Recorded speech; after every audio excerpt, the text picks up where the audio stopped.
He cooks the most expensive instant ramen in Korea every single day, but he never eats a single bite. He just snaps photos for social media. And the reason he does this to cover up the fact that he's a serial killer. He's killed one stranger every year for 8 years straight. But thanks to those ramen photos, the cops have no clue he even exists. Even the victim's own parents have no idea their kids are dead, because he uses each victim's phone to run their social media. And every time, he tags the location in some other country. He fakes proof that the victims are still alive.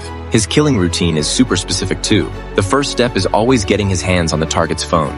Late at night on the bus, drunk or exhausted passengers are the easiest marks. They forget their phones all the time. This method's slow, but it's the safest one, because only by going through the phone can he learn everything about the owner before moving on to phase 2.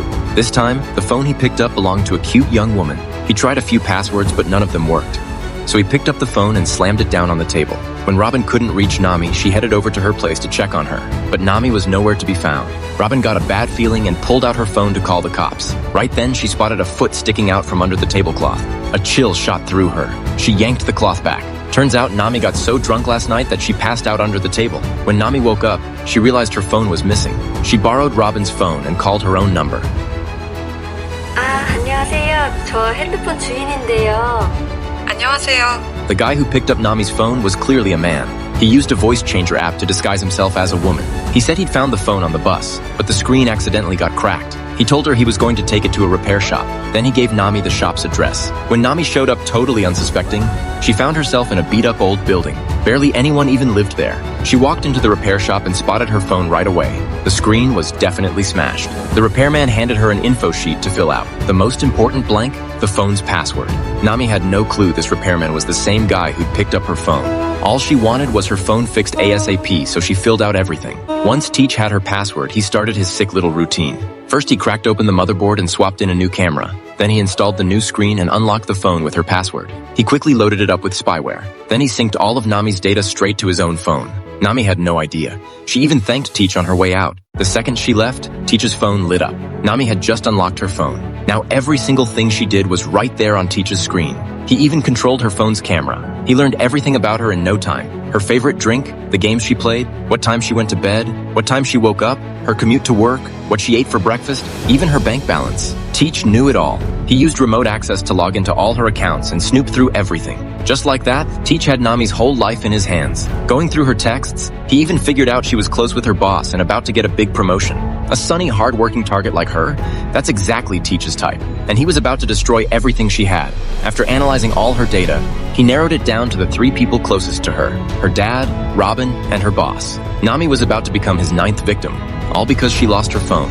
Teach's next move was to slip into Nami's real life and destroy her with his own hands. That night, he dressed up exactly as Nami's type. He started hanging out at her bubble tea shop constantly. Every visit, he ordered the same grapefruit juice. Handsome face, warm smile, all the same interests as her. Nami fell for him fast. They were chatting non-stop in no time. Nami thought their personalities, looks, values, everything matched perfectly. She thought she'd finally found love, but her dad warned her it was way too much of a coincidence. He told her to stay away from this guy, but Nami was already too far gone. She got into a huge fight with her dad. She thought he just didn't get what love at first sight felt like.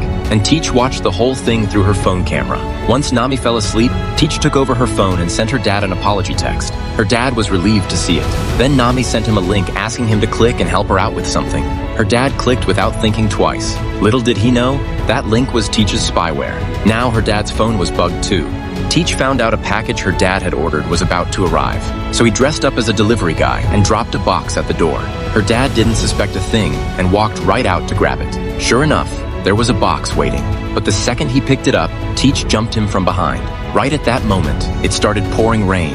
And that rainstorm washed up the bodies Teach had buried in the mountains. The cops started digging that very night. They ended up finding 8 brutally murdered bodies in the same spot. Every fingerprint had been destroyed. Every face mutilated. There was no way to ID them quickly. When Detective Smoker hit a dead end, one of his officers found something new. He found an IV nutrient bottle near the burial site. But out here in the middle of nowhere, who would be feeding a tree? Smoker thought that was weird, so he searched the area. He found one tree that stood out from all the others. What really got him was the name tag hanging from it. It read Kobe. Smoker froze, because his own son was named Kobe. But Kobe had run away from home 7 years ago. And from what Smoker knew about his son, the kid was a total wimp. He couldn't even swat a mosquito. So how could he possibly be a killer? But nothing in life is ever certain.